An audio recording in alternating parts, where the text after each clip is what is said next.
Unofficial sources থেকে জানা গেছে যে সোনা এখন একমাত্র অ্যাসেট যা রাতে ঘুমোতে গিয়ে 5% বাড়তে পারে। মিউচুয়াল ফান্ড তো ব্যাস একটা ওয়ার্নিং দিয়ে চলে যায়। ছোটবেলা থেকে শুনে আসছি সোনা নাকি একটা সেফ ইনভেস্টমেন্ট, বাট এখন দেখছি এটা আমাদের পকেটের জিম সেশন। 17 এপ্রিল 2025 ভারতের সোনার বাজারে সোনার দাম নতুন রেকর্ড স্পর্শ করেছে। 24 ক্যারেট সোনার দাম প্রতি 10 গ্রামে 97,645 টাকা, যা গতকালের তুলনায় প্রায় 10 থেকে 250 টাকা বৃদ্ধি পেয়েছে। এই মূল্য বৃদ্ধির পেছনে যুক্তরাষ্ট্রের মন্দার আশঙ্কা, মার্কিন ও চীনের বাণিজ্য উত্তেজনা এবং ডলারের দুর্বলতা প্রধান ভূমিকা রেখেছে।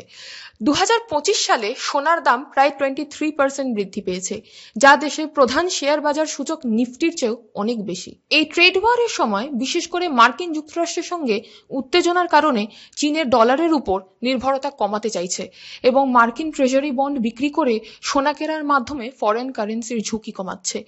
চীনের কেন্দ্রীয় ব্যাংক টানা মাস ধরে সোনা মজুদ বাড়াচ্ছে, যার ফলে তাদের ফরেন রিজার্ভে সোনার অংশ বেড়ে 6.5% হয়েছে, যা এক বছর আগেও ছিল মাত্র 4.6%। বিশ্ব অর্থনীতিতে অনিশ্চয়তা ও মন্দার আশঙ্কা, যা ডলারের উপর নির্ভরতা কমিয়ে সোনাকে নিরাপদ আশ্রয় হিসেবে গড়ে তুলছে চীন।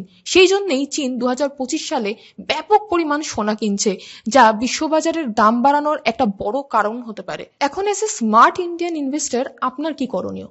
2025 সালে দাঁড়িয়ে সোনায় বিনিয়োগের জন্য গোল্ড ইটিএফ যেমন Birla sun life gold ETF, HDFC gold ETF, Kotak gold ETF এবং সোভেরিয়ান গোল্ড বন্ডস ভালো বিকল্প। পোর্টফোলিওর 10 to 15% অংশ সোনায় রাখুন এবং দীর্ঘমেয়াদী দৃষ্টিভঙ্গি নিয়ে বিনিয়োগ করুন, যাতে ঝুঁকি কম এবং লাভের সম্ভাবনা বাড়ে। ভিডিওটি ভালো লাগলে একটা গোল্ডেন স্মাইল দিয়ে লাইক, শেয়ার, কমেন্ট করে আপনার মতামত জানান।